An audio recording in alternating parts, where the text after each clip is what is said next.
everyone. Good afternoon. So we're going to shape the doughs that we made this morning now.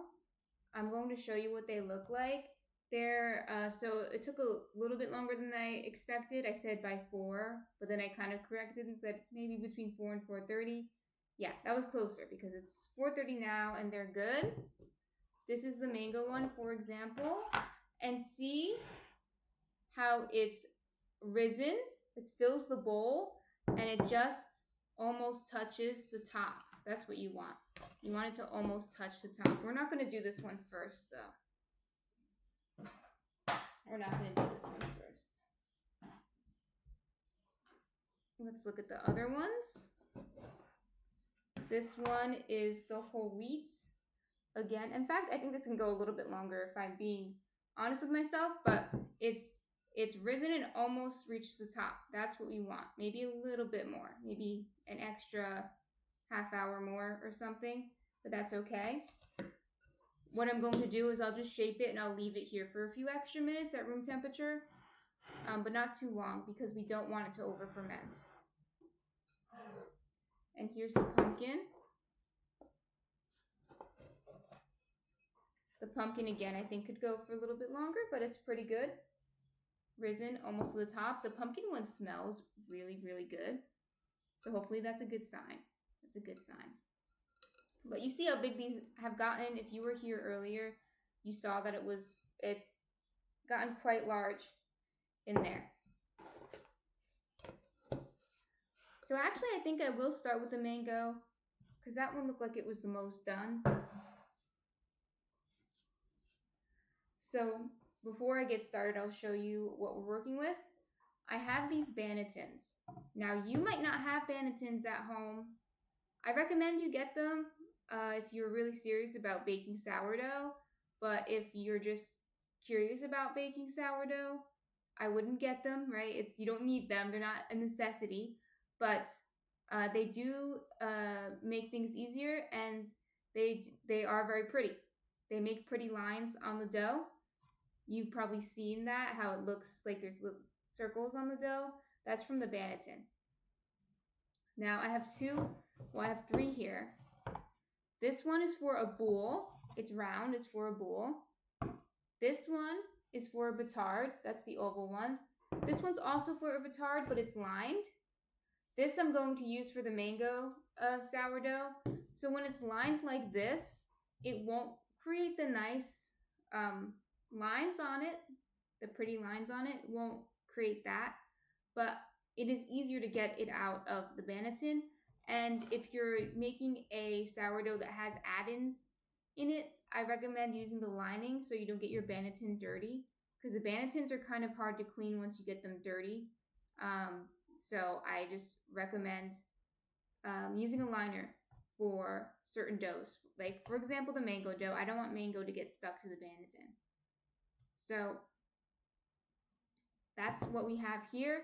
If you don't have one of these, you can use a bowl, just like the bowl we used to mix, but put a tea towel lining underneath so it doesn't get stuck to the bowl. But if you have one of these, use one of these. And if you don't, but you're really interested in sourdough, you might want to consider purchasing 1 or 2 of these, depending on what shape you want to do. So I said I want to do the mango first. So the mango I'm going to put in here. So what we're going to do is we're going to flour our surface. Just lightly. It shouldn't need too much flour if it's the dough is done correctly. It shouldn't need that much flour.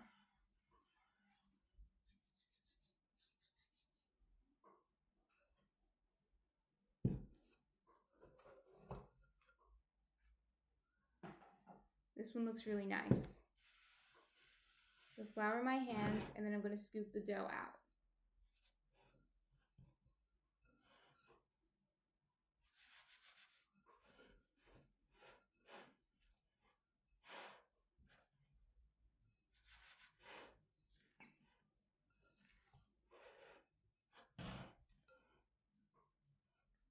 So now it looks like a blob. See, it looks like a blob. Let's try to get myself into. There we go.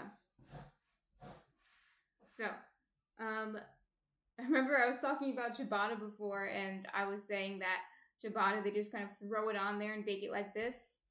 But that's not what we're going to do with this. We're going to shape it. So I want to shape this as a batard. And like I said, batards are this shape. They're like oval. So I'm going to scoop the sides in a little bit and then kind of fold it like this. But I want it to be tight. So I'm going to go like that.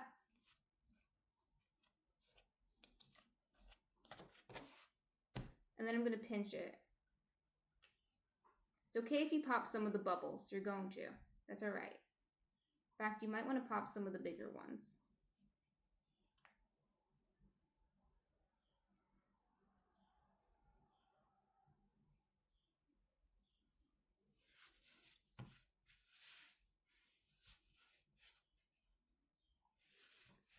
So now I'm just going to make sure it's tight. Just going to scoop it in like that.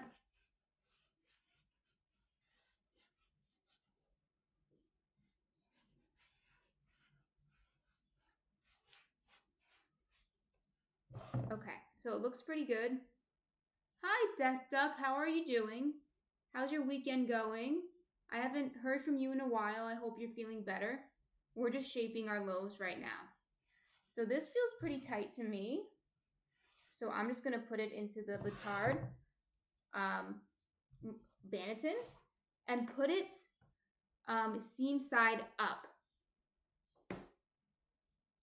Death Duck says our schedules don't match up very well. Oh, that's a shame, Death Duck.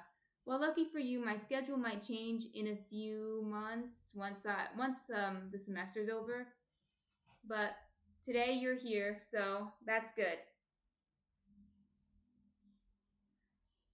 So, what I mean by Death Duck says summer will be easier. Yeah, I won't be working as much, so I'll have more leeway with my schedule, so I might change it a little bit. So by seam side up, I just mean the part that we pinched, right, closed, that's going to be facing up. And that means that the part that we didn't pinch is on the bottom of the banneton because that's going to be the top of your bread. So tomorrow, when you're going to bake, you flip it out of the banneton like that. So the bottom of this will end up being up. So yeah, seam side up here. So this will end up being the bottom of your bread. And over here will end up being the top of your bread. Now I'm going to cover it with a tea towel. And then I'll put it in the fridge. I'll leave it right here for now. And then I'm going to put them all in the fridge at the same time. Most likely. So here we have the whole wheat. Looks good to me. So I'm just going to flour the surface again. And actually, before I start, I'm going to make this one into a bowl. So we're going to make it into the round one. So before we start, I'm going to put a little bit of whole wheat flour onto it. This will just create a layer so the bread doesn't stick. You can use wheat bran, whole wheat, or a lot of people use cornmeal, semolina flour, or rice flour. If you use regular flour, it'll still stick, unfortunately. You need a flour with some kind of grit. So I line that a little bit. And now I'm going to... Tanner Ream said, never heard of mango bread. Let me show you what we were doing. We just shaped the mango bread. This is... Death Duck says it looks so yummy. I like how the dough looks at this stage. Yeah, it does look yummy. It's almost done, almost done. Tomorrow it'll be baked. So this is the mango bread. We're kind of at the end of making the mango bread, but because I have it in here already. and I'm going to put it in the fridge and bake it tomorrow. But this morning, we were actually adding the mangoes to the bread. So it's a sourdough bread with bits of mango in it. So it's not like a sweet bread. The only sweet in it is the bits of mango. Yes, Tanareem. Sorry, I need my glasses. I can't see today. Yes, it is my recipe. I'm going to post the recipe on my blog this week, and I'm going to post a video on YouTube of me making it if you're interested in it. And you're lucky because this is actually a recipe for something that I sell at the farmer's market, which I'm trying not to do too many of those recipes here. Keep some of it a secret, you know. But yeah, it is my recipe. Follow for more. I'm kidding. Okay, so I'm going to do the same thing with this. This is the whole wheat one. Scoop it out right there. Blop it right there. Ooh, that was loud. Okay. This one I'm going to make into a bowl. So that means I want it to be a circle. So let's see. Just going to fold in the sides again, but fold them in a little bit more. And then I'm just going to wrap it up. Just wrap it up tight till it becomes a ball. Just keep going. And eventually, it'll be a ball. Just kind of go like that.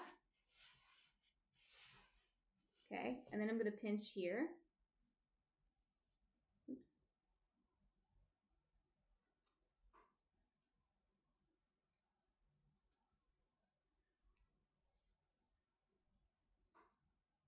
Okay, so this is our seam, right, that we're pinching.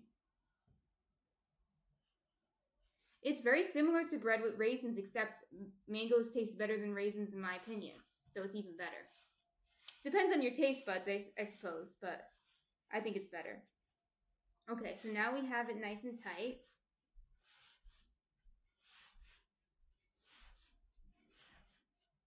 Okay, it's tight. Just so it never satisfied. I already lined it with some flour, so I'm going to put this seam side up like that. Oh yeah, so this bowl did get burnt, but that's because I was cleaning it. And when you clean it sometimes to make sure it doesn't get moldy, I bake it at a low temperature. This is especially important in the summer. Clean it with fire, yeah, Death Duck. This is especially important in the summer because it gets humid here, and you know, as you know, I bake for the farmer's market and for other people, so I have to make sure that nothing is getting unsanitary. So this one I did put in the oven, and there's no mold on it, so that's good. But it did burn a little bit, but it's still fine. Still fine. I'm going to cover this one up.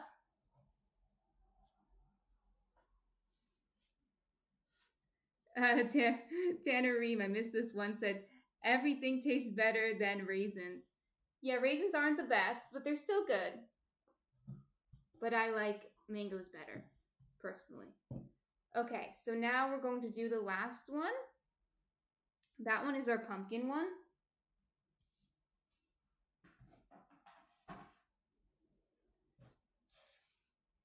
So here we have another banneton. And I'm going to line this one with some whole wheat flour. Again, this is so it doesn't stick.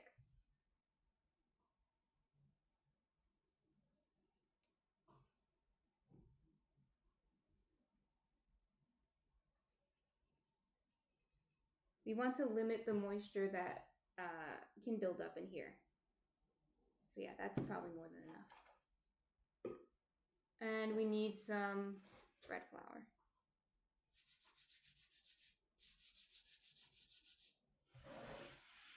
All right, so we're gonna make our pumpkin sourdough into a batard.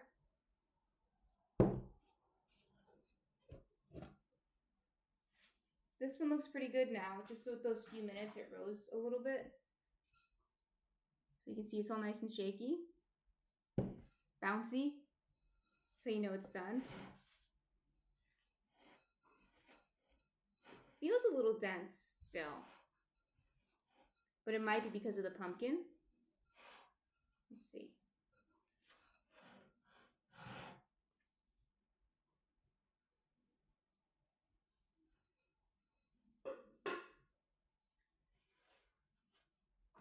We have some bubbles here.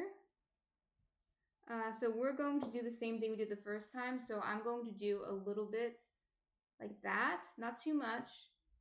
And then I'm going to just fold it in, but not into a ball. We're going to fold it like this, like a log.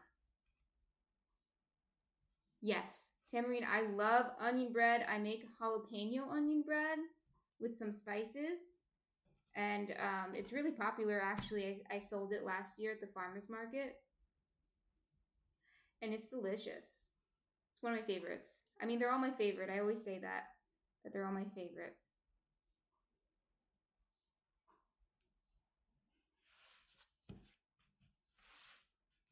So now I'm just going to make sure it's tight. You see now it's a log. Make sure it's tight.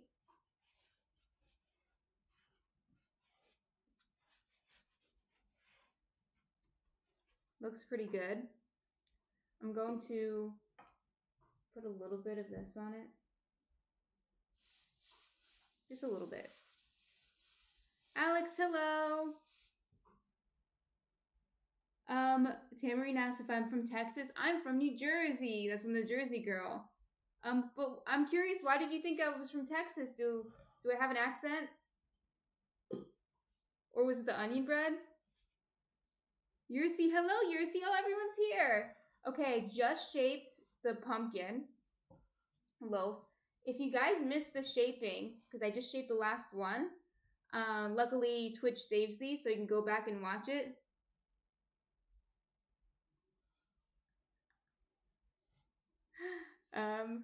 The loaf is bigger than your cat. Well, that's good. That means it rose pretty well. Yeah. So that's funny.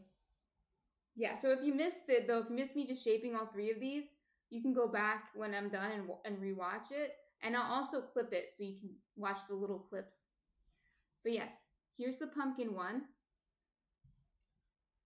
Ghetto Bino, happy St. Patrick's Day to you too. Welcome to the stream, Ghetto Bino. Let us know if you bake already, and if not, are you interested in baking, or what do you want to learn about baking, especially baking sourdough? I'll show you the other ones. This one is the whole wheat.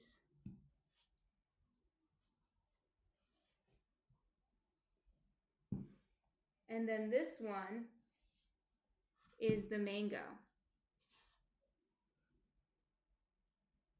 Lewis331 said, Doctor of Thugonomics here. And Ghetto Bino says, nice. And Yursi says, what do you mean pumpkin? Okay, let me take a step back. Welcome, Lewis, to the chat. I'm not sure what you mean by Doctor of Thugonomics, but let us know what you want to learn about baking, what you already know about baking, etc. And what do I mean pumpkin? I put pumpkin in the loaf, in the dough. I baked, well, that's actually a good question. What do I mean pumpkin? Because I actually baked a butternut squash, but I call them all pumpkin. And you can use regular pumpkin too. You don't have to use butternut squash. But I baked it and I used the what is it called? The meat from the squash, you know, the inside of the squash. And I put some of it in the dough. So that's why it's pumpkin. But there's no spices in it, so it's not pumpkin spice. Flesh. Yeah, the flesh. Sourdough pasta does sound amazing. I've made it before, but I have to get better at it. And Ghetto Bean says, I don't bake, but my sister has been making sourdough everything for the last 2 months. It's easier to digest. Yes, sourdough is a little easier for some people to digest. And rose tamarind, yeah, rosemary works also great with pumpkin. Yeah, if you want to do a savory pumpkin, sage is good with pumpkin, rosemary is good with pumpkin. but a sweet pumpkin, cinnamon, and things like that is good with pumpkin. But cinnamon also interacts with the sourdough and makes it rise slower. FYI. So be careful with the cinnamon, but you can also put cinnamon in it. But Tamarine asked me before earlier, I didn't get to it. Oh, she was asking me about if I'm from Texas. So in New Jersey in the summer, it's actually pretty humid. I'm not sure if it's more humid than Texas, maybe not, but it is pretty humid in the summer in New Jersey. And the farm, I just meant the farmer's market, which I actually live in a city. I don't live by a farm, but there's plenty of farmers markets around here because there are lots of farms in New Jersey and also in upstate New York and Pennsylvania that are fairly close. So yes, it is humid in New Jersey, but if you're from Texas, welcome from Texas. So where was I going with this? Oh yes, so here's the mango one. Oh, Tannerine said, I'm actually from Europe, so bear with me, not the best at guessing the right state.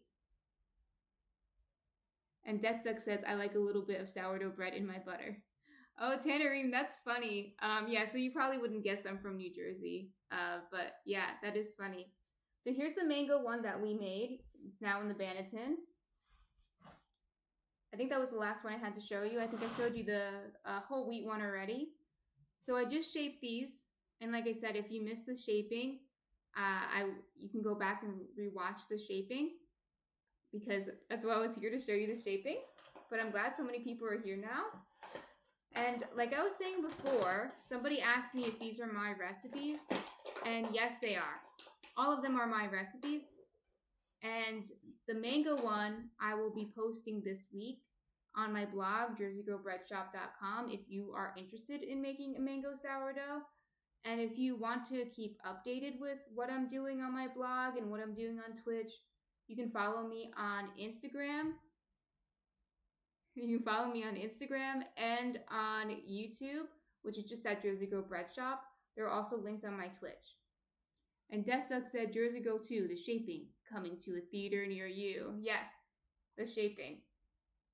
So, and I'm also going to post, so tomorrow I'm going to bake these, and I'm going to take pictures of them, and I'll post them on not on Twitch, because I think I have to be an affiliate to post things on Twitch, but I'm going to post them on YouTube and on Instagram. And Tannerine asked, do you have a stone oven or do you use a Dutch oven? Yeah, I use a Dutch oven. I do want a stone oven eventually. That would be awesome. But I do use a Dutch oven. I actually have a lot of different sized, I guess you can call them all Dutch ovens, but they're just cast iron ovens, like mini ovens with a cap on. I have different sizes for different types of bread, like for the batard, this one. It obviously doesn't fit into a normal Dutch oven, so I use a different size that is oblong that can fit this. And Yersi says, I will wait for the Shining version. Uh-oh. Hopefully not the Shining. We don't want any haunted bread. Or do we want haunted bread? Maybe. But I'm going to put these into the fridge overnight because I'm going to bake these tomorrow. Ghetto Bino says, but you can't eat 3 breads in 1 week. And Death Duck, it has a lot of duck emojis. Ghetto Bino, I think you're underestimating how much bread my husband and I can eat in 1 week. So, I mean, we do bake a lot of bread, so sometimes we freeze some of it for later. Tannerine says, you know your stuff. Wish you bon appetit, then New Jersey. See ya. Okay, thank you, Tannerine. I'll see you soon. Thank you for coming.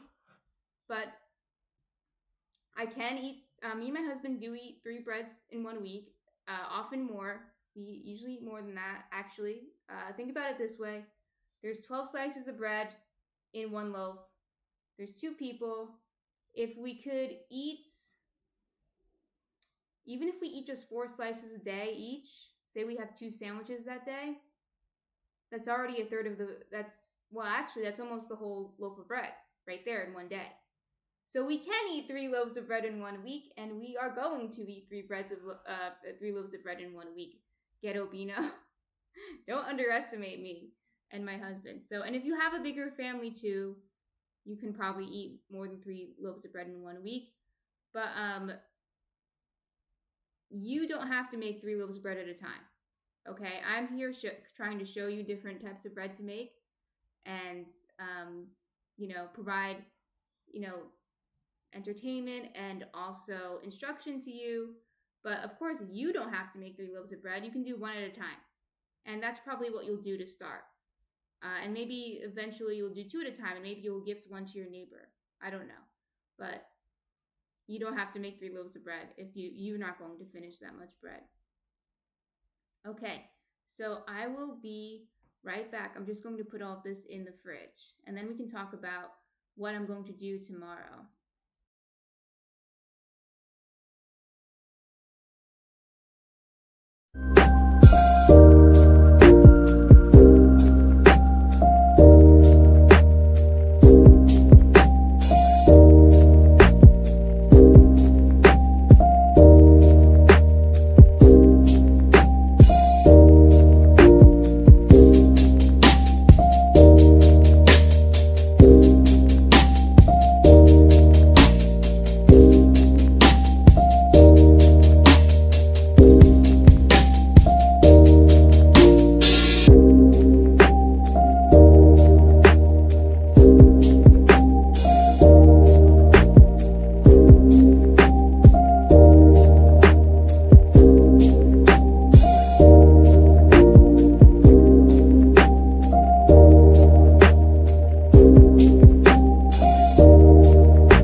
Yeah, sorry, I turned it down. I don't know. I noticed that too this morning that my mic was kind of low. I don't know why it's lower than usual.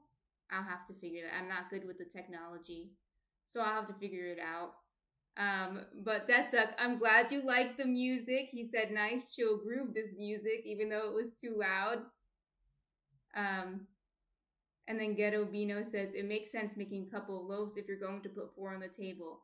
Yeah, so I now since I bake so much, I actually don't bake unless I'm baking at least 3 loaves at a time. That's because I can fit up to 5 loaves in my oven at a time, and I don't want to turn on my oven for less than 3 loaves. Just economically, I'm not turning on my oven for less than 3 loaves. So, yeah, I do usually make about 3 loaves at a time when I'm baking. That's another thing that is true. But yeah, I also want to show you how to do multiple things, not just. If I just showed you the mango, it wouldn't take as long, and I wouldn't have as much to say about it. But anyway, getting back to what we were talking about before I broke your earbuds. So now they're in the fridge. They're going to be in the fridge for, well, overnight. So more than 12 hours. But that's okay because the fridge is going to slow the proofing process. So right now they're proofing, which is their second rise. They're going to rise a little bit more in the fridge. But because they're in the fridge, it's going to slow down the proofing process so that way they don't become over fermented. If uh, if I were to leave them out to ferment, to proof out in the at room temperature, it would only take 2 to 3 hours, and then I'd have to bake it, or it would become over fermented. And over fermented loaves just are flat, and they don't hold their shape, and they're still delicious though. They're still delicious, but they're going to be flat, and they're going to be, the dough itself will be sticky too. It just becomes kind of a mess. So you don't want to over ferment it. But now that I have it in the fridge, I'm going to leave it there overnight, and it's going to be fine. As long as you didn't overdo it. Sorry. As long as you didn't overdo it out here in the bulk fermentation stage, in the first fermentation stage, then and you shape it. Thank you, Yursi. And you shape it here, and then you put it in the fridge. It'll be okay overnight in the fridge. And then tomorrow, I'm going to take it out of its banneton onto. I use a silicone mat to transfer it to the Dutch oven. So onto the silicone mat, and then I'm going to score the dough using a very sharp razor. Be careful. Sometimes I just use the razor in my hand. You have to be very careful. Other times I use a lame, which is like a stick with a razor on it. They call it a lame. And then I'm going to put it right into my Dutch oven. Before I put it into my Dutch oven, though, I'm going to preheat my oven to 475 degrees Fahrenheit with my Dutch oven. And, all three of them are going to be in the oven. And I will preheat them for at least a half hour until they're very hot. Then that's when I'm going to score my dough and then get the dough into the Dutch oven, put it right back into the oven at 450 for 20 minutes, take off the lid, then 425 for another 20 minutes, and then I'll check on it to see how the crust is doing. If the crust is not brown enough, I might leave it in for another minute or two until I like the browning on the crust, and then I'll take it out, cool it, or let it cool for at least a half hour. At least an hour. At least an hour before cutting into it. So yes, after all that, you have to let it cool for a half hour before cutting into it. I know hot bread sounds delicious, but it's better to wait. Trust me, if you cut into it too quickly, you kind of affect the crumb. It's not going to be as soft because it's still cooking a little bit while it's cooling. So wait at least an hour to cut into it, and then you have bread. So tomorrow, I'm going to do all that. Then I'm going to take a picture of that, and I'll post it on Instagram or YouTube. It's at Jersey Girl Bread Shop. So follow me on there if you need, or if not if you need, but if you want to see how the bread comes out. And if you want to see updates on when I'll be on stream and what I'm making next week and what's going on with the blog, if I posted a recipe on the blog or something like that. Actually, so I have an expensive Dutch oven, but I didn't buy it for this purpose. But now it's a little ruined because I use it for this purpose. Was it Le Creuset, the expensive brand? But you don't have to use an expensive brand like that. Although that brand is good because they do have warranties on them, even though they're expensive. I think they have a lifetime warranty, so if it does break or something, they'll give you a new one. So that's good. But I also have, these are even better. I might show you. I don't know how good they look, but I actually might go back and show you. What are they called? Challenger bread ovens. They're also a little expensive, but they're really good shape, which is the main purpose why I got them. They're a perfect shape to fit a batard, but they'll also fit almost anything. Like they fit baguettes in them, like demi baguettes. They fit like maybe 4 buns in them if you want to put buns in them. Like they're really good shape, and you can even make a focaccia in it. Right? They're just perfect. So I'll show you. I'll come back and show you what it is. I'll put the music back on, but let's see. I'll turn it down. Okay, it's already turned down. Okay, let's see if this is the right volume.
Let me see. Little high again. It was still loud? Because the volume was so low on my computer. This is a Challenger bread oven. So I wanted to show you this. But I'm actually confused why that was so loud. My volume was at 10 on my computer out of 100. So I'm I'm a little shocked. But okay, I'll try to get at 5 and see what happens. The thing looks like it's heavy. Yeah, it's heavy. You have to be strong to use it. But this is where the bread would go.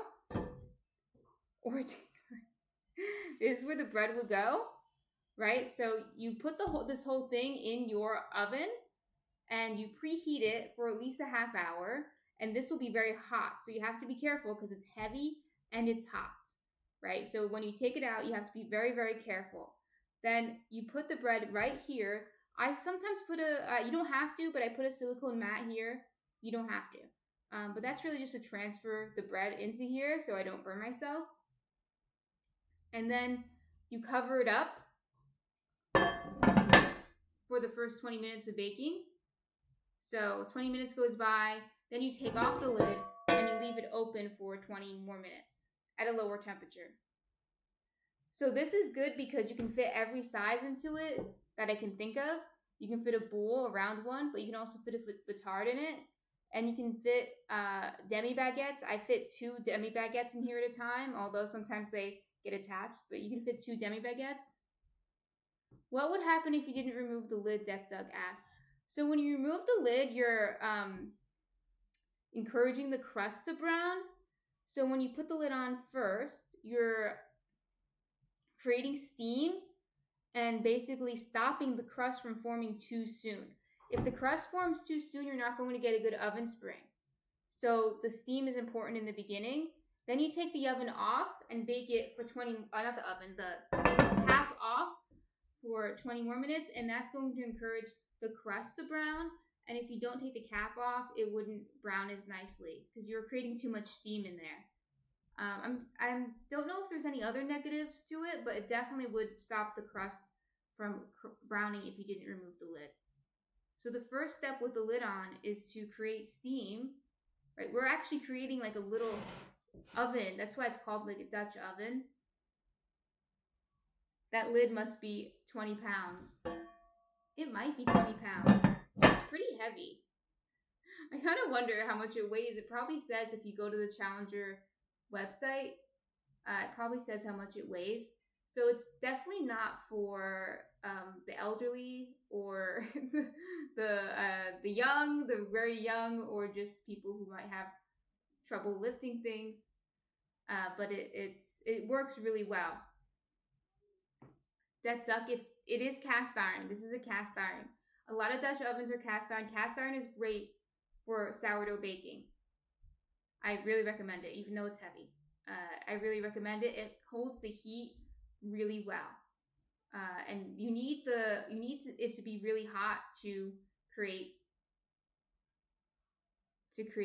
enough steam. Is it much cheaper than Dutch oven? Maybe it is. I think it might be a little cheaper than the Crusette, definitely, because the Crusette are kind of expensive. Yersi says, never mind, that was just shipping. Yeah, I was like, I think these are a little expensive. You might be able to find, so another, I don't have one, but I've seen them. Lodge makes Dutch ovens that are just cast iron. Yersi, $60 to ship to Canada. Wow, I think I got free shipping on this, but they might have changed that since, or it might be different to Canada. That's unfortunate. But Lodge makes Dutch ovens, and they make Dutch ovens that are like this, that don't have any, yeah, I think that's around how much I paid for it. Maybe a little less, but I think they raised the prices because of inflation. I've had this for a while. But Lodge is cheaper. They make Dutch ovens that don't have the coating on them, and they are heavy and sturdy, and they would work fine. I don't have one, but I have other Lodge products, and I think they work fine. I would use this to bake naan, yeah. The only thing is naan cooks really fast. So I usually make flatbreads on the stove top with a cast iron too. I use a cast iron to make flatbreads.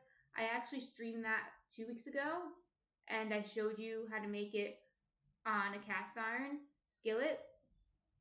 So if you use this to make naan, you just have to work quickly. You have to put it in the oven and then take it out fairly quickly. I don't know, maybe 5 minutes. Not sure how long it would take. But yes,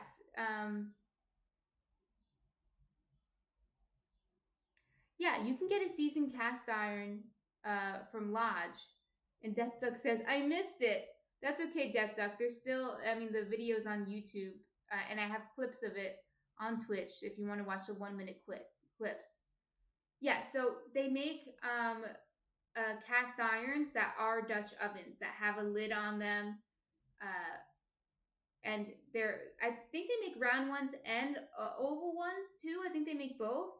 And I think that would work. In fact, I don't use one of those, but I'm like 99.9% sure that would work just fine. It would work probably similar to the Le Creuset one, but it would be less expensive. Let me see if I can find it really quick. If I had someone else doing this for me. Let's see, Lodge Dutch oven. Yeah, they have one here. It's a little expensive, but it's still cheaper than all the other ones we're looking at. I see a Lodge Dutch oven, cast iron Dutch oven, the 5-quart one, for how much is this? I thought it said $60, but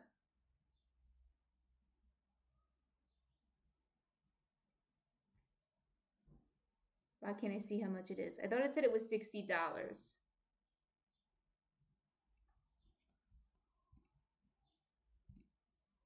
Yeah, it's $70. $70. So that's still a lot cheaper than, and I see one for $50 at Target.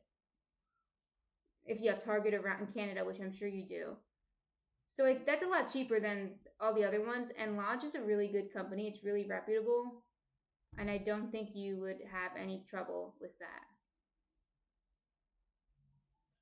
Target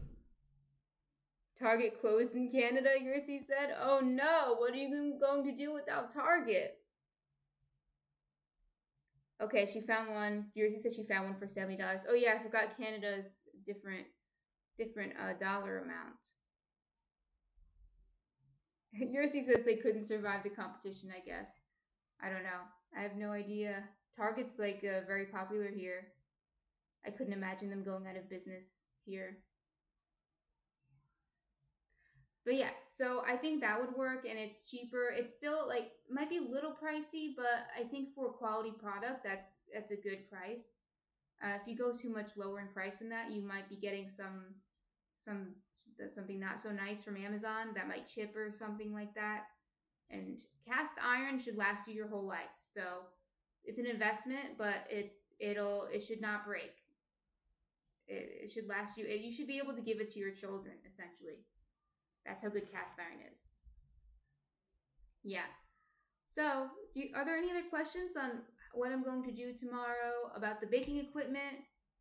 I could show you my lamb too while we're talking about baking equipment.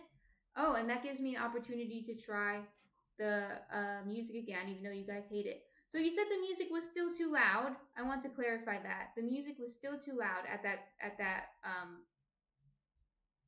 I guess volume. Yeah, that's crazy. Okay, let me try it again. Okay, so cover your ears.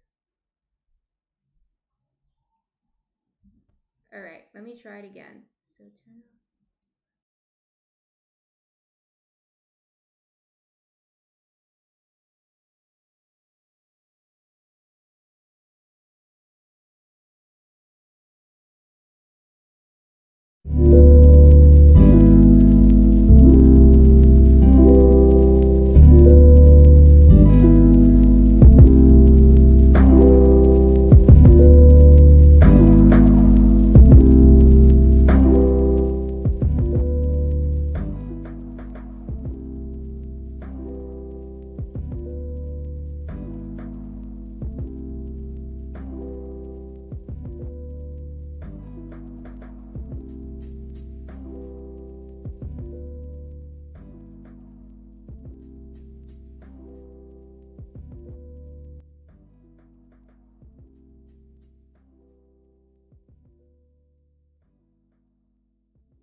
Guys, thank you for helping me.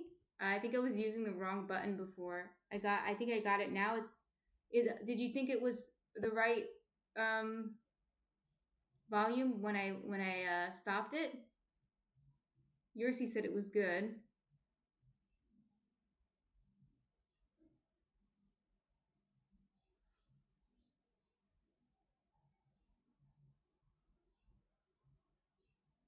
It matches the mic volume better now. Okay. I wonder why my mic volume is so low though. That's weird. Anyway, I'll figure that out. I want to get a new mic anyway. I had another mic that I didn't like, so I returned it. The transition back to mic was good. Okay. So, thank you for helping me with that. This is covered in flour. Everything's covered in flour. It's okay. Okay, so this is a lamb. The tank disappeared. Oh, yes. That's Munchkin. He's taking a drink. He'll get his dinner soon when we're done. But he's taking a drink right now. So this is my lamb. There's a razor at the end of it. And this is a curved lamb. I use this to make a score that will get a good ear. So the ear is just when the sourdough rises and like the part that's scored comes up like that. So I'll use this like, I can't do it because I don't have a little, it's like this, right? I do it sideways a little bit to get the ear. So this is a lamb. You don't need a lamb, but you definitely need a razor, I would say. I had different types of lambs before that all. So the if you guys are into sourdough baking, you might have seen a UFO lamb. Be careful with the razors. Yeah, it's spelled lamb like lame. Yes. Thank you, Yursi. Yes, it's spelled Lame. It's a French word, which is why it's pronounced funny and spelled funny. So that's this. But I would say you definitely need a razor. These are actually razors that you might use for shaving. They're like this. Be very careful. They're really sharp. So if you're going to use it by hand, which sometimes I do, just be really careful. And I use it by hand usually when I'm doing like just an X, which you'll see in some of in the bowls. I usually just do an X. You can also use these to create designs in your sourdough. I usually don't make designs in my sourdough. I find that it doesn't come out right. It's probably a me problem. Yursi says I would keep a pack of band-aids in the box too. You could do that as well. You could get a box and put some band-aids in it for your lambs and your razors.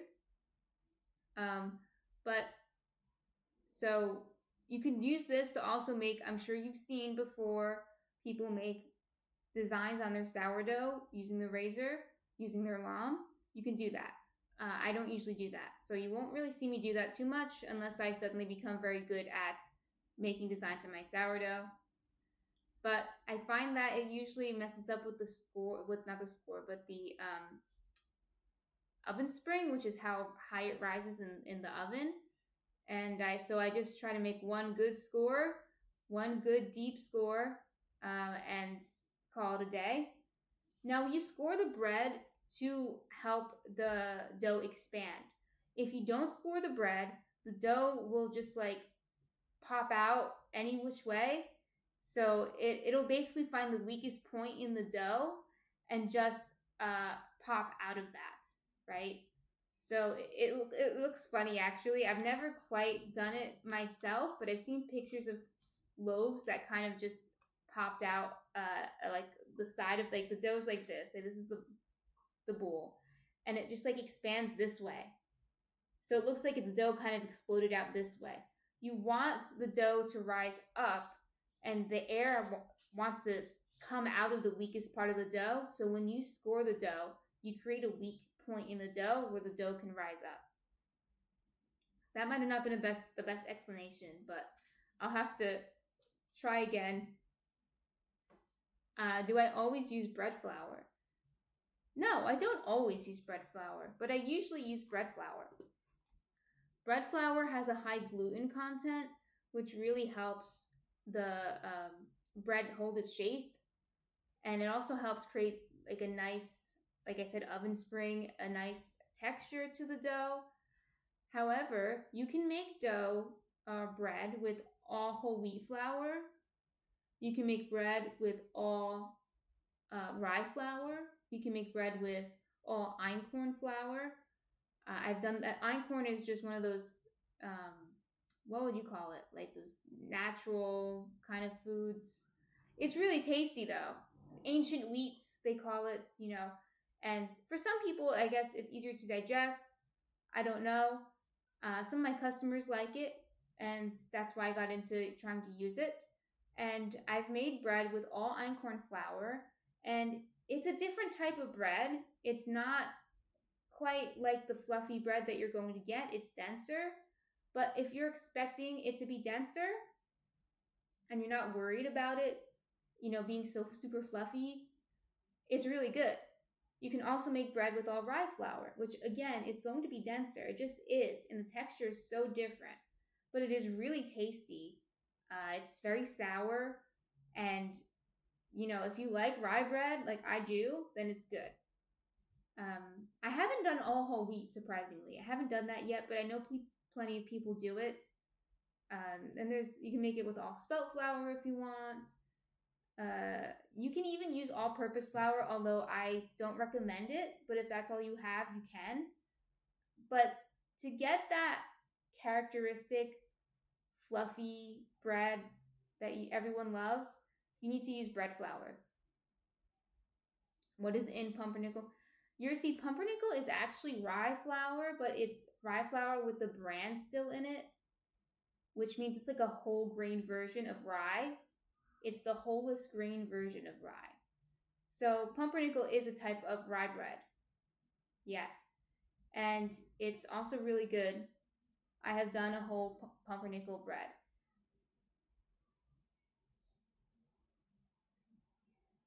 So Yursi says, is that why it is that color? And Death Duck says, is that an Apple product? Einkorn flour. Einkorn flour, which means, you're right. It means einkorn, I think it means single stalk or something, or single grain. Because when it grows only like one grain per stalk, something like that. So you're right. You're very close to what it actually means. Einkorn, like one grain. Ein, as I think it's German, one. So you're right. Yursi spelled it right in the chat. Einkorn. Yep. And so yeah, pumpernickel's a darker color because of the whole grain that's in it. However, Yursi said Google did. However, in a lot of pumpernickel products you get at the store, it doesn't have that much pumpernickel in it to make it that dark. In fact, pumpernickel usually isn't that dark brown, and they usually have caramel coloring in the bread. So if you next time you go to the store, if you're curious, go to just look at the pumpernickel bread and check if it has caramel coloring in it. It probably does if it's that brown. Now, if you want your bread to be brown, I see a lot of home bakers put carob powder in it or cocoa powder in it to make it that brown. But if you don't care what color it is, you don't have to put it in. But yeah, pumpernickel bread is brown, but it's not as brown as the ones that are in the store. They add coloring to it. But I don't know. I don't know if caramel coloring is bad for you or not. I have no idea. I'm not suggesting that, but it is what they add to it to make it that color. But yeah.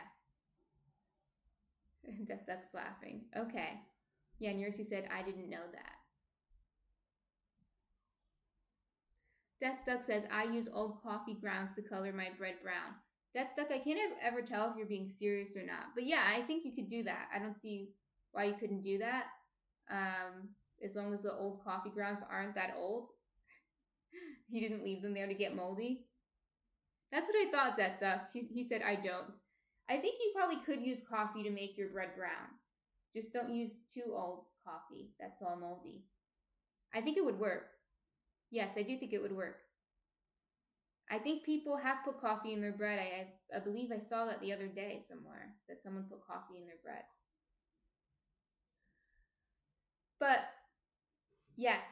Like I said, I'm not claiming that it's bad for you, but it is a fact that they usually add coloring to the bread to make it brown. What else were we? Oh yeah, we talked about the lamb, so now you know how to score it. Are there any other questions on anything related to bread baking or what we did today?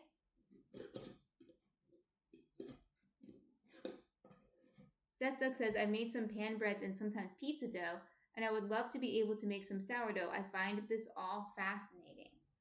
Yeah, Death Duck, I'm really a big advocate for making your own sourdough starter.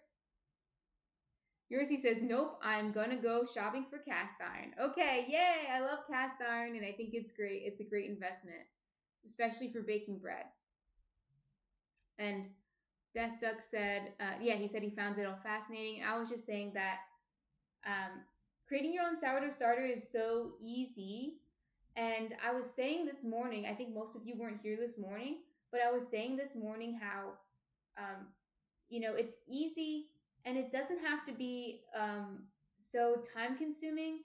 You really just mix flour and water and keep mixing flour and water again and again in the same jar, adding more flour and water until, natural yeast forms. And then once you have that natural yeast, you have it forever. And you don't have to, micromanage it like everyone has done it. That Duck says, I've killed several sourdoughs already. I think sourdough mostly sees me as some sort of bread dough serial killer. No, That Duck, I think you can do it. So, um, I I don't know how you kept your sourdough, but I keep a stiff sourdough starter. And all that means is I feed it a 2-to-1 ratio flour to water. So when I feed it 50 grams of water, I feed it 100 grams of sourdough. So double the amount, it's not sourdough, sorry, flour. So double the amount of flour to water. And that makes the sourdough starter stiff. It's so stiff I can actually touch it and it doesn't get too stuck to me. Um, and because it's stiffer, it actually maintains its activity level for longer. It's harder to kill it. I doubt you could kill it. And you'd have to really leave it out and not feed it for a very long time. And I don't have to feed it so like regimentally. I don't have to feed it. I use bread flour, but you can use all-purpose flour. And when I started making my sourdough starter, and if you look on my blog, the recipe I have for it is for rye flour. So I used rye flour first, and then I converted it to a stiff starter using bread flour. I don't know if you can start your starter using bread flour and make it a stiff starter from the get go. I would probably start with a rye starter and then transform it into a stiff starter, which you can do very easily. But basically, when you have a stiff starter, you don't have to feed it 4 hours. Say for example, if you see online, which you probably have, people explaining how to make sourdough. They're like, oh, you have to feed your starter 4 to 6 hours before you make your bread, and you have to use your starter when it's at peak. If it falls from peak, your bread won't be as good, and all these very specific things. I can use my starter because it's a stiff starter. I could use it right from the fridge. Sometimes I haven't fed the starter in a week and I use it from the fridge and it still makes good bread. Death Duck says, okay, I abandoned the idea of making my own sourdough baby a while ago, but you are inspiring me to try again. I want to inspire you. Yay! I want you to try again. Yes. So, and when, you know, when I feed my sourdough starter, so usually I will feed it before I make the bread. I don't have to, but usually I do.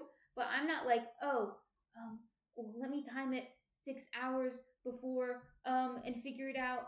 No, today I fed it before I went to bed last night, which was 10. It was actually after 10. And because I usually don't go to sleep that late, actually. I'm such an early sleeper. But it was fairly late. I fed it before I went to sleep. And then I started my stream late today. So I started at 10 a.m. So it was almost out for 12 hours. And it was fine. It was fine. Nothing happened to it. Do I usually leave it out for 12? Yeah, I usually leave it out for about 12 hours. It's fine. It'll be fine if it's a little longer. It'll be fine if it's a little shorter. I'm not like worried about missing its peak. And I think I just, whenever I see these videos of people like, and I've seen them fairly often explaining how to make sourdough starter, and they're like, you have to discard this amount and you have to feed it this amount and you have to make sure you time it at this time, and they make it seem so complicated. And that's why at first I didn't want to do a sourdough starter. I was like, that looks complicated. I don't want to discard half my starter every time I feed it. You don't have to discard every time you feed it. I don't discard every time I feed it. I hardly discard. I only discard if I want to make something with the discard, which I do. I do make stuff with a discard, but I don't have to discard it is the point. And neither do you. You don't have to feed it on this very strict schedule. My friend sent me a meme, or I don't know, it's like a meme, some kind of Instagram video short. I don't know. And it was Death Duck said, you said doo-doo. I did. But my friend sent me a meme of saying something like, a sourdough starter is just like an adult version of a Tamagotchi. And I'm sure you all remember what a Tamagotchi was. It was this little video game. It was so small. and it was like a pet, and you had to feed it and, I don't know, do other things with it, and then it would die or stay alive depending on that. And Detsuck said, "Oh no, all my Tamagotchis died too." So she sent me that, and I didn't really. No, hold on. Let me come back to it. She sent me that, and I said, "No, it's not. It's actually not like a Tamagotchi at all. I don't bother with my sourdough. I can leave it in the fridge for 2 weeks and it's fine, right? I'm not worried about it dying or anything. Yes, I do feed it. You have to feed it sometimes. Once a week would be good, but it's okay. It's gonna be okay. You won't kill it. So I actually don't think it's like a Tamagotchi. I don't think it's like that. I think people treat it like that because they think they have to baby it, but you don't. So I highly recommend, and this is what I recommend doing, starting your sourdough as a rye sourdough. Rye sourdoughs are also pretty stiff and hard to kill. So start a rye sourdough first, sourdough starter. And you can use the rye sourdough starter like you would a regular sourdough starter. So start it with rye flour, doing 1-to-1 rye flour to water. Then once that's developed enough and you feel satisfied with the result of your rye sourdough starter, should take 1 to 2 weeks. You can use it as is. You can keep it as a rye sourdough starter. But if you want to make it into a stiff starter, I would recommend just start feeding it bread flour, 2-to-1 bread flour to water. So like 100 grams bread flour, 50 grams water. And then it'll become eventually, the more you feed it the bread flour, it'll become a stiff starter made with bread flour. And then, ta-da! So I meant rye, like this. So start a rye sourdough starter.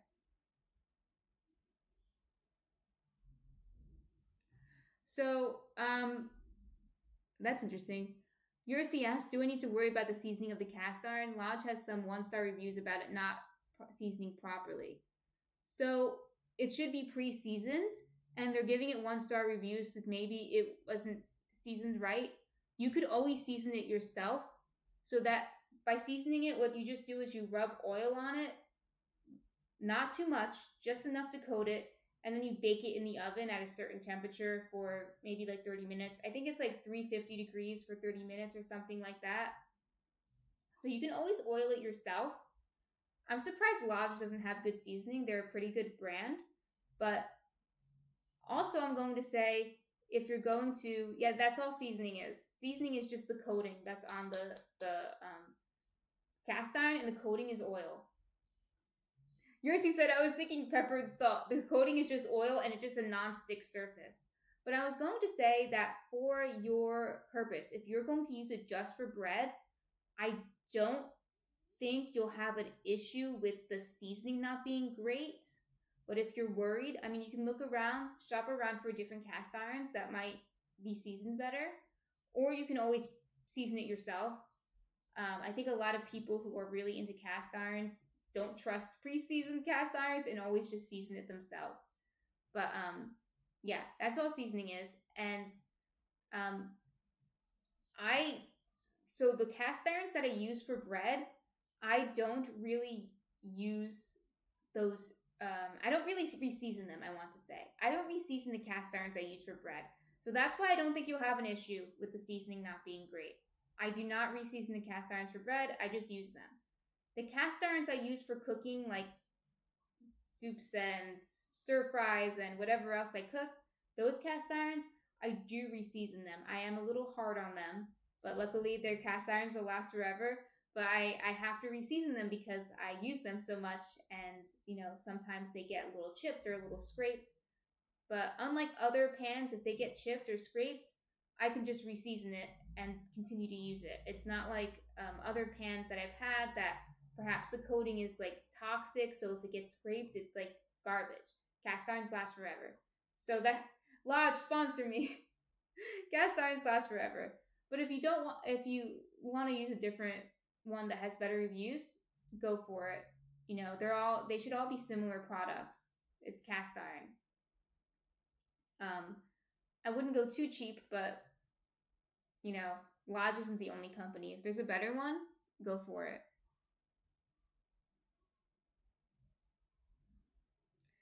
Yeah, so Death Duck says, what about the sourness of sourdough? I like it super sour. So that's a really good question, Death Duck. You like it super sour?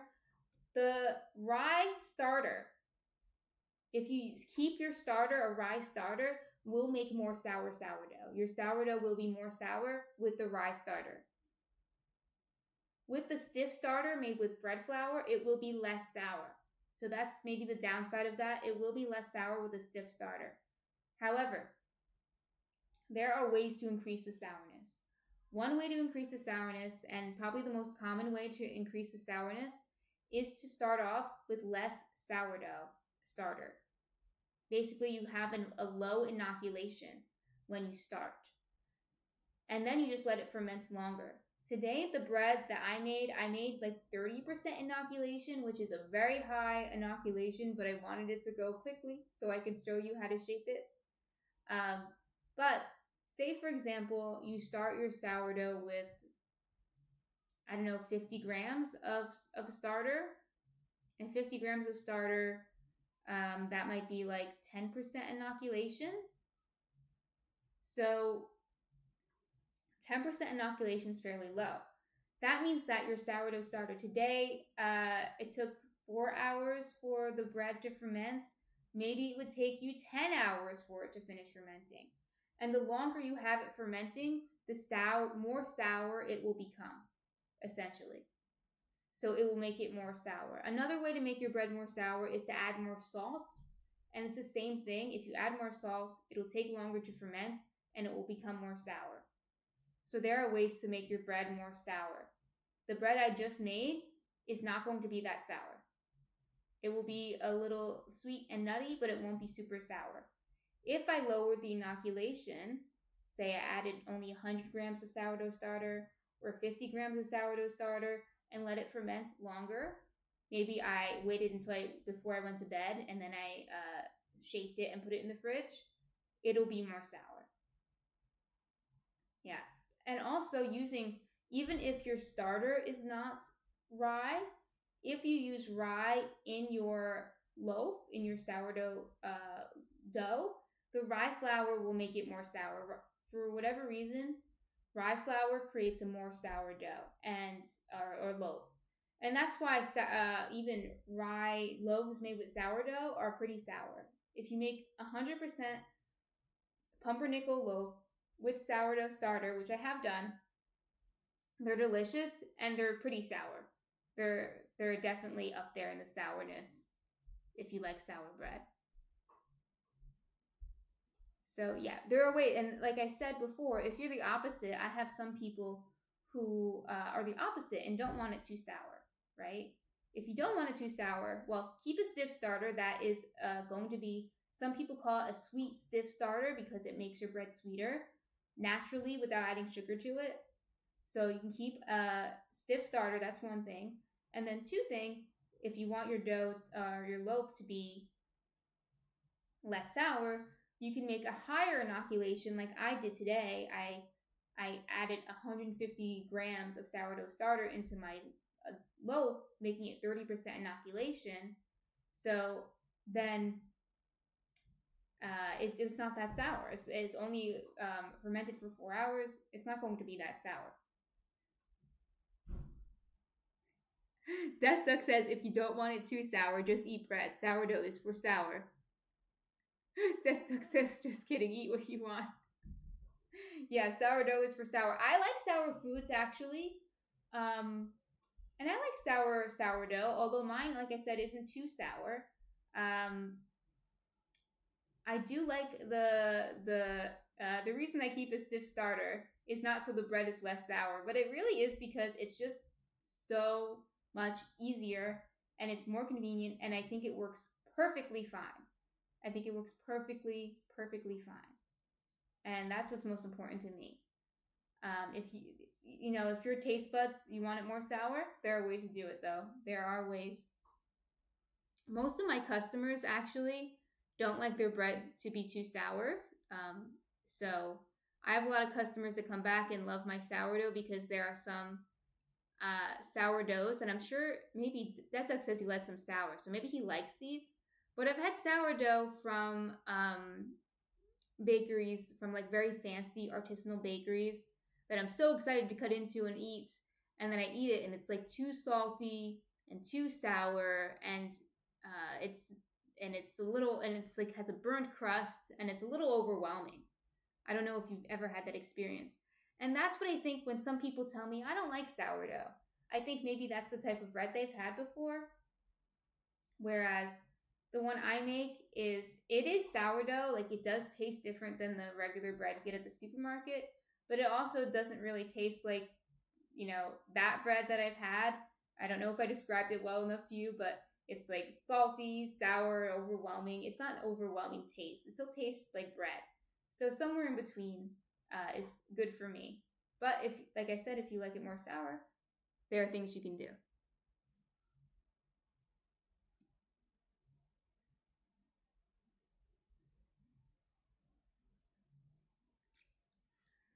And like I said before, the instructions on how to make your own uh, sourdough starter, no discard sourdough starter, are on my blog.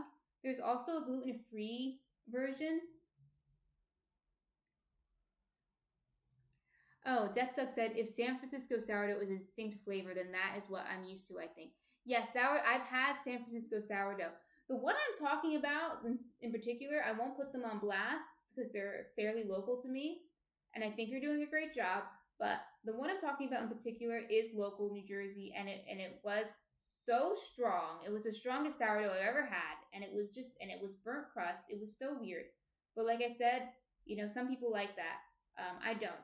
I had sourdough in San Francisco, and it was also quite sour. Not as sour as the one I'm talking about, but it was quite sour, and it did have that distinct flavor. I did quite like it, although it was more sour than my sourdough for sure. That one was more sour than my sourdough. But I did have a sourdough in a few places in San Francisco when I went a few years ago, and I was very happy to do that. That was fun for me. And Death Duck says, "Oh, I want the glutens. If there's anyone out there making gluten-free stuff, please send me your glutens." Yeah, Death Duck. I also like the glutens, but if anyone's interested, I do have a gluten-free option on there.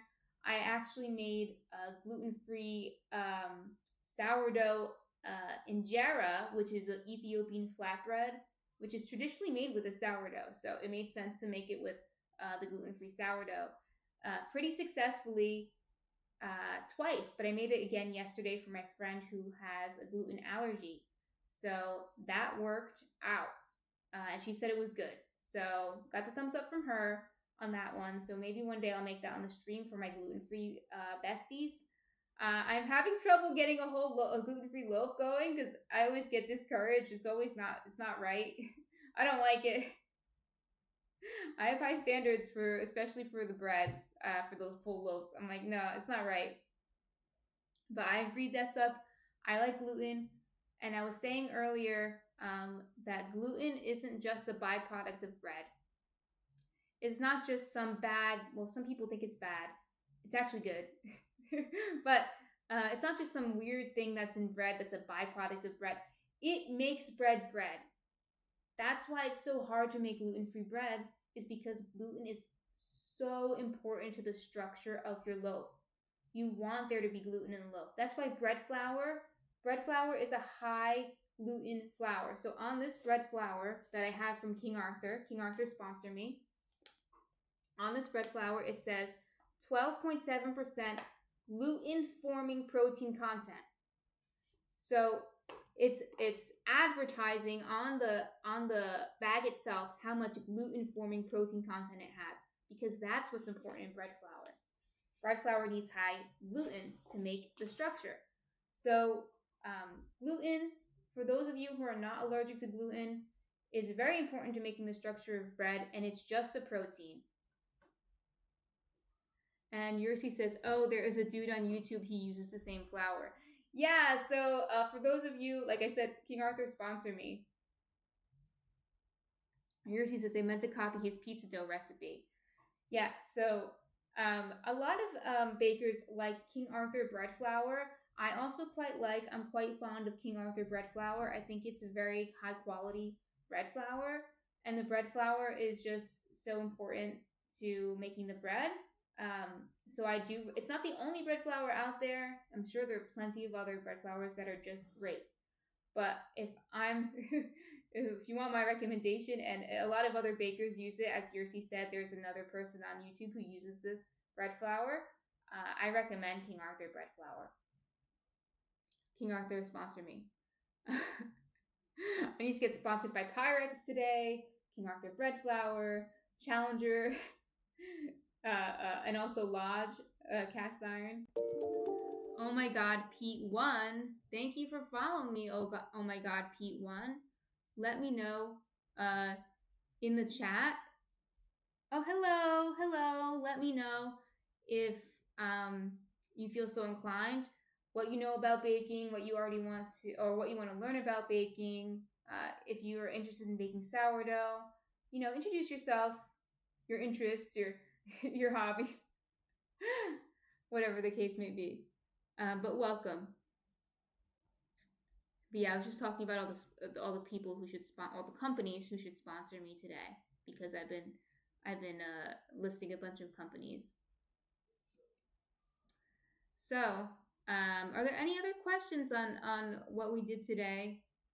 What were we talking about? Oh, about the flour recommendation. For a lot of the other flour, I use King Arthur, and then I also use. That's a good question, Pete. So, before the other flour, I'm going to answer that really quickly. I often use local flour, like I use local rye flour from a New Jersey mill, local spelt flour. I think it's River Community Grains. If you're in New Jersey, I don't think any of you are, but if you are, that's what it's called. And they make great local milled flour. Now, Pete asked, can I use regular flour or does it have to be bread flour? You can use all-purpose flour to make bread. It's not like against the law. It will work. It will become bread. Now, if you want to make, Pete says he's in California. Well, welcome from California. Are you in SoCal, NoCal, WeHo, Soho, NoHo? I'm kidding. That says ducks are too. My husband is from Los Angeles, so I am familiar with at least that part of California. But I'm an East Coast, Best Coast type of person. But you can use all-purpose flour to make bread. Now, if you want to make the best bread, I do recommend using bread flour, because bread flour has a high gluten content. Like I said before, I don't think you were here, Pete, so I'll say it again. On the bag itself, it's saying gluten-forming protein content 12.7%. It's advertising that it has a high gluten-forming protein content because that's really important for making bread. And it'll make the bread stronger and sturdier and better able to hold its shape. You'll get a better oven spring. You'll get better. You might see, Pete, if you watch any bread making content, you'll see that people like to show off their big holes in the bread. You can't really get those big holes without using a high gluten forming flour. And Pete says, do I still use yeast then? Yeah. So I use natural yeast from sourdough, but if you use packet, well, if you're trying to learn how to bake bread, you're in the right place. Yes, you still use yeast. So I use natural yeast from sourdough, but if you use packet yeast, yes, you'd still use yeast in the same way. You need to have yeast, or we talked about last week making soda bread, but it's different. And if you're interested in that, I did clip some things on my Twitch that talk about the difference between making bread with baking soda versus yeast. But I don't really recommend making soda bread unless you like soda bread in particular. If you want to make bread, you need yeast. If you have packet yeast, you can do it in the same way, whatever the instructions say, but you can use bread flour. A lot of bread recipes should tell you to use bread flour anyway. Some might say all purpose depending on the recipe, but it's quite similar. You know, you mix the yeast with water, salt, then you add whatever flour you need to add. Pete says, I'm going to love it here. My go-to person for baking. Thanks. Thank you, Pete. Thank you for being here. We appreciate you here. And I'm glad you want to learn how to make bread. If you're interested in what I'm doing, like updates about what I'm doing next week, or I post pictures of the bakes we make, you can follow me on Instagram or on YouTube at Jersey Girl Bread Shop. The link is on my Twitch page too, so you can see the link right there. So on there, I'll post when I post recipes on my blog, which is jerseygirlbreadshop.com. So I'm going to post the mango sourdough this week, for example. I have on there already how to make your own sourdough starter if you're interested in that. And, you know, on my Instagram, I might post, because right now I can't post on Twitch if I'm, you know, changing my schedule. I can post it on my panels, but I can't post it on like my stories or anything. But my sister informed me that I should be able to. So I think it's because I'm not an affiliate yet. So if you want updates on maybe I'm changing the day I'm streaming, or usually I stream on Saturdays, for example, but today I switched to Sunday. This week I switched to Sunday. So, and I might change my schedule again in the summer. So if you want updates on that, or what I'm going to be streaming, for example, next week, I have planned next week, although, you know, things might change, but so far my plans have been becoming fulfilled by myself. If I change or rather, what I'm going to make next week, I'm going to make pizza next week. So if anyone's interested in making pizza, I'll be making that on Saturday. So, but if you want to see what I'm making next week, I always post it at least one day before on my Instagram and on my YouTube. So follow me on there. Yursi says the requirements to join the affiliate program are reach 50 followers, stream for 8 hours, stream on 7 days, and have an average of 3 viewers. Thank you, Yursi. Yeah, so I think I qualify for all of those so far, except for my followers. I don't know how many I have now, because I think I got a few followers just now, or at least one just now. You are at 42, so I need 8 more. I need 8 more, so I'm almost there. 43, yeah, because Pete got me up to 43. So 7 more. So soon I will be an affiliate, or I can qualify and apply to be an affiliate, and then I should be able to post more things on Twitch, and I'll have more access to different features on Twitch, I believe. My sister, who by the way is on Twitch as Pumpkin without the I. I think it's X Pumpkin without the I. And she does video games like Toontown and Animal Crossing and even Pokemon Snap if you're interested. But she sometimes is on here too, chatting with you guys. But she showed me how to use Twitch. I'm not that good with technology, and she's an affiliate, so she knows like that she has more features than I do. Sometimes she tries to tell me to do certain things, and I'm like, I don't think I can do it. I don't think I can do some of those things yet, but I will be able to soon. With the help of you who are all interested in bread. So that's good. Pete says she's your tech support. Yeah, she is. She's more tech savvy than I am by a lot. She's my younger sister, but yeah, Gracie said you figured out the be right back sound level. You guys had to help me with that. I struggled a little bit. I was hurting your guys' ears with that one, but I figured it out. I'll figure it out too for the before the starting soon. It must have been too loud at starting soon as well. And I didn't even realize.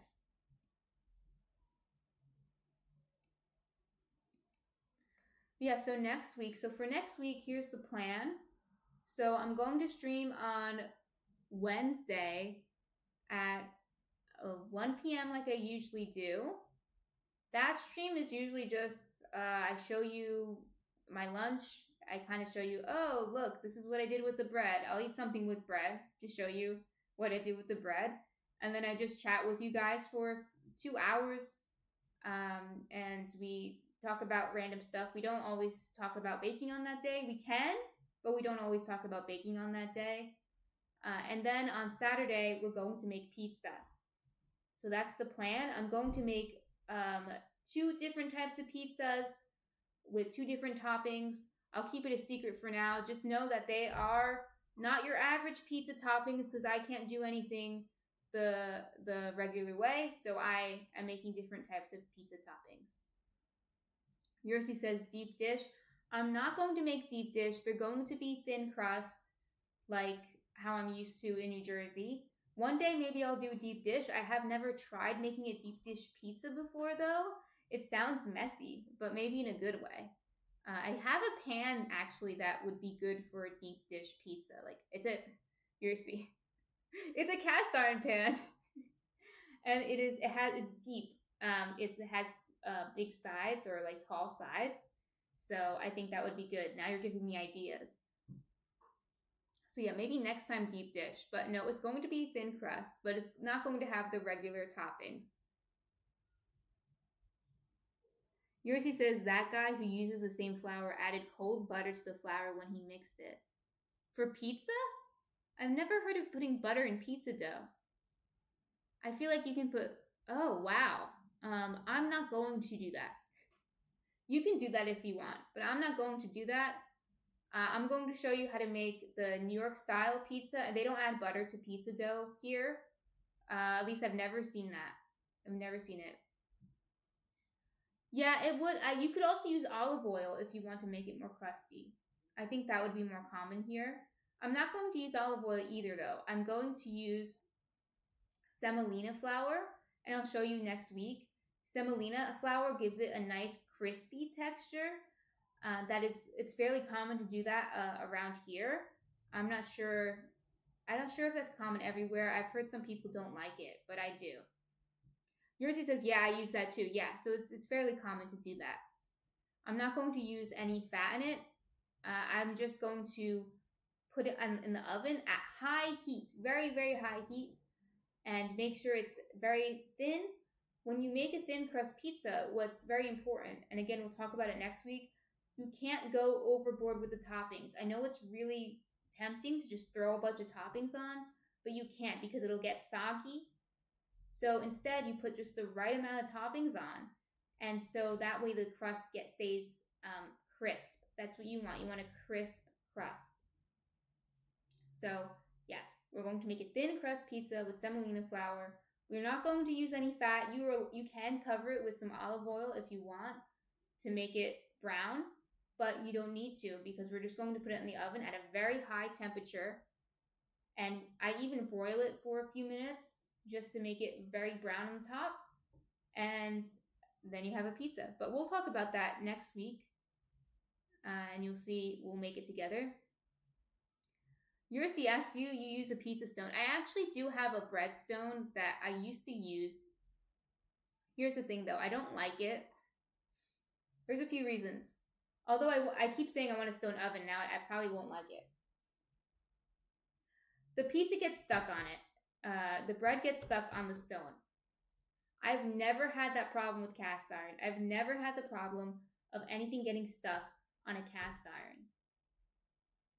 So with the breadstone though, or a pizza stone, make sure you cover it with cornmeal or semolina or some coarse flour. Hello, Tokyo Rose. Welcome. We're just talking about pizza and pizza stones. If you have a breadstone or a pizza stone, cover it with a coarse flour before you put anything on it or it'll stick. And secondly, you're going to know what I use For the pizza, I use the cast iron for the pizza. Yeah, I use the cast iron for the pizza. I heat it up in the oven first, and then I put the shaped pizza right into it and put it right back into the oven. And the cast iron also the holds the pizza's shape because I'm going to use two different cast irons, two different shapes. I'm going to use a round one, and I'm going to use a rectangular one. You can also use, if you ever, the tank I had before that everyone was amazed by. If you ever have, if you ever want to get the Challenger, the which is the tank I had, you can make pizza right in there too. I'm not going to because I have other shaped cast irons that I'll use, but you can make the pizza right in there. So yeah, I have all of these because I use them not only for my personal. The round one is for my personal, really, but the rectangular ones I bought for when I was baking for the bakery. I needed to have a lot because I was baking a lot per day. So you don't have to have all these different shaped cast irons. I don't really recommend that, really, unless you get really into it. You want all these different shapes. You can just buy a few that are like the right shape and have those. I want to put that out there. I don't recommend just buying up all this different equipment. You don't need it. But one or two sturdy cast irons, really beneficial. I think really good. One Dutch oven for the loaves, and then if you already have a pizza stone, you could use that. Just make sure it has a coating of something like cornmeal on it or semolina, something on it. But you could get a round one for pizza if you want. A round not Dutch oven, cast iron. I use the one I use for my everyday cooking, so it has a lot of uses. Has a lot of uses. Tokyo Rose, how are you doing?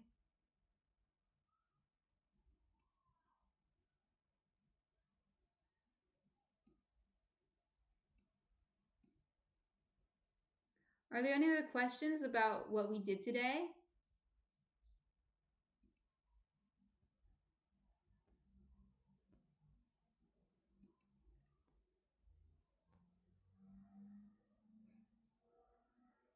Tokyo Rose says, I'm doing good. I've been homesick all week, but I'm feeling much better today. Pete says, I'm good, thanks. You're welcome, Pete. Thank you for coming. Quiz coming! Yeah, I mean, I'm sure you all can tell that I'm a teacher by trade. So maybe that comes out when I'm on stream. Maybe you guys aren't used to teacher stream. But yeah, I won't give you a quiz though. I won't give you a quiz. Yes, I'm glad you're feeling better, Tokyo Rose. I'm sorry you were sick all week. Did you have the flu or something? Pete said, "Oh, okay, thanks. Yeah, I won't give you a quiz, guys." Pete says, "I'm bad at tests." The test will be, you have to test yourself by baking a loaf of bread, and that'll be your test. Just bake a loaf of bread. I won't grade you though. You can grade yourself.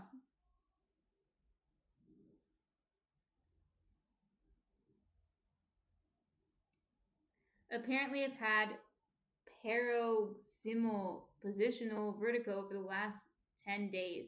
You know what's funny? Not to make light of what that feels like. Yeah, that doesn't sound fun. But yesterday, I think my sister might have told you. Yesterday, I got motion sickness on the train. I get motion sickness quite a lot. I think what you said sounds worse than motion sickness.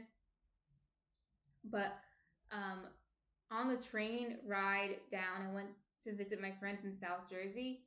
I got like a really bad headache, and what motion sickness feels like. You would feel like nauseous, and I just was like, whatever, I'll just get over it. Because usually when I get off the train, it'll be better. But it got progressively worse throughout the night until by the time I got home, I was like, I felt like I was actually gonna vomit. Like I could hardly stand up, kind of thing. It was really, really bad.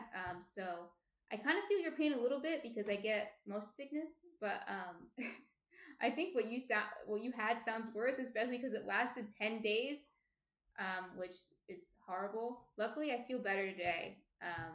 Just a good night's sleep helped.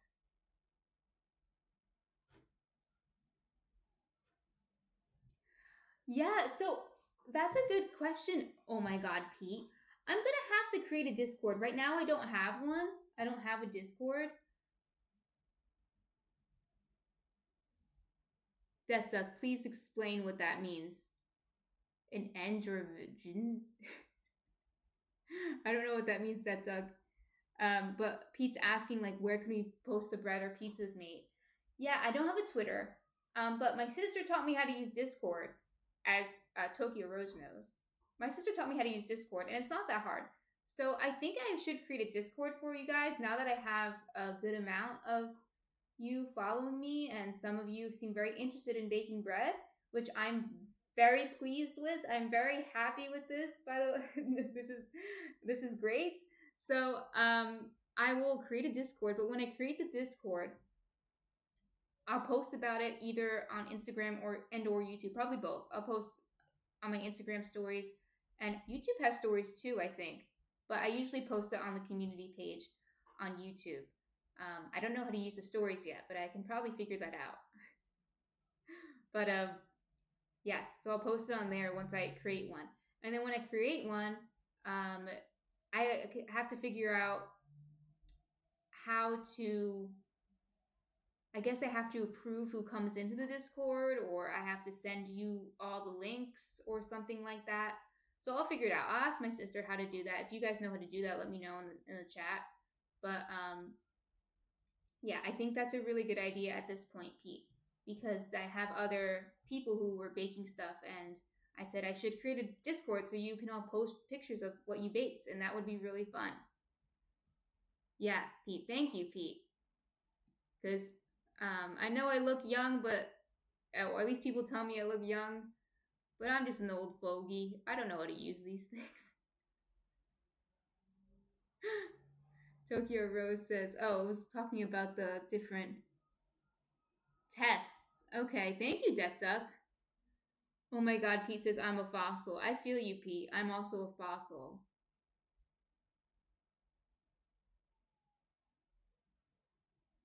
Yeah. Oh God, dizziness medications. Oh my God. Yeah. Um, I think this might run sort of in our family because I think my mom gets motion sickness really easily too. So I mean, if you and Brooke have children, Tokyo Rose, they might also get motion sickness or vertigo. Maybe it's a possibility. That's all I'm saying.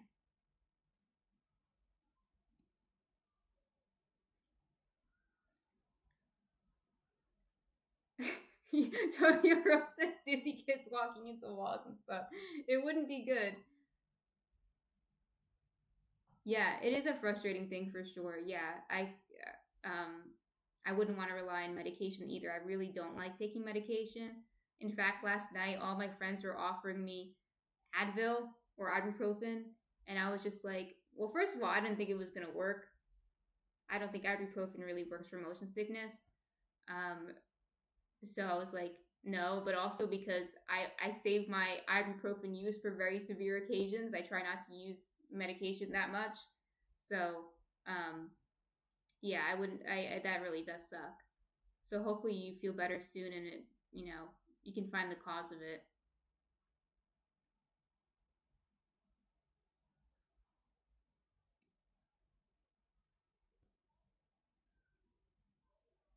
Death Duck, do you make your own emojis? Like, are these just emojis that we have access to? I see. I've never seen so many duck emojis.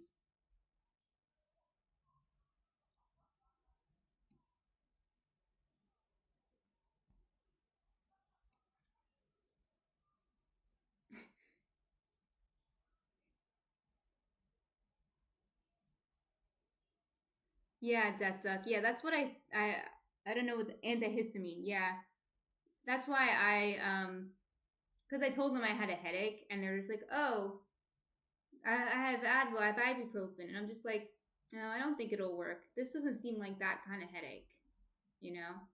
So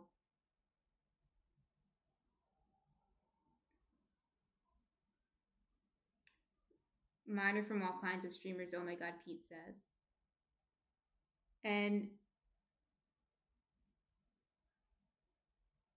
so Duck, you stole it from another streamer too.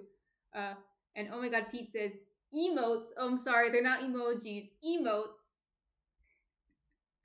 But yes, emotes. So you steal your emotes from another streamer.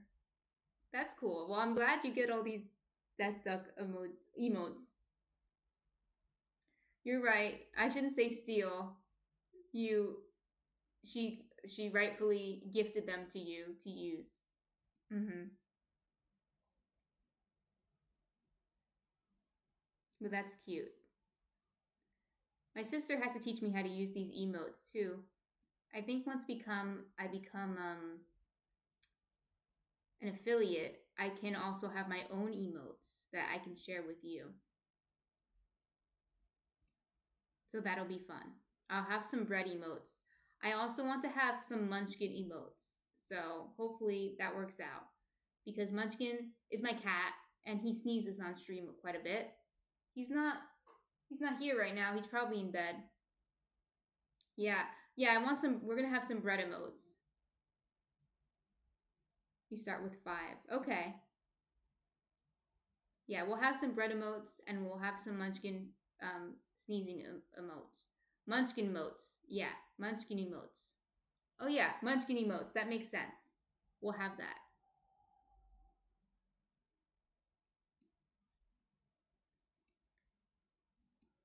Okay, awesome. Are there any last minute questions on, what we did today, what we're going to do next week?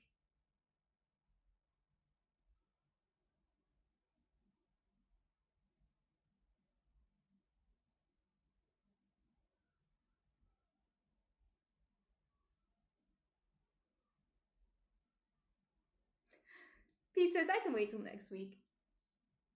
You're welcome, Yersi, for the stream. Thank you for coming. I hope to see everyone next week. Like I said, Wednesday, 1 p.m. Eastern Time, we just do kind of have lunch and chat. And then Saturday, 8 a.m. Eastern Time, we start our baking. I bake for a few hours, so if you're not up at 8 a.m., you can stop by in the middle of the stream and see me in the middle of the baking. Um, and next week, we'll be making pizza. So that'll be fun. Follow me, like I said, on Instagram and YouTube for updates. I'm going to, yeah, pizza. We're making pizza next week. So that'll be fun. Um, my job is for this week is to make, thank you, Pete. Thank you for following me on YouTube. My job for this week is to make a Discord and figure out how that works. My sister already kind of showed me, so I think it'll be quite easy. But that's my job for this week, and then hopefully by next week we'll have it up and we can start posting our bread bakes on Discord, and that'll be really fun to see all your bakes. So if there are no further questions, I'll see everyone next week. Thank you for coming. I'm going to play the outro music, so let's see how loud it is. Have a great day. Thank you for stopping by, Cody. I'll see you soon.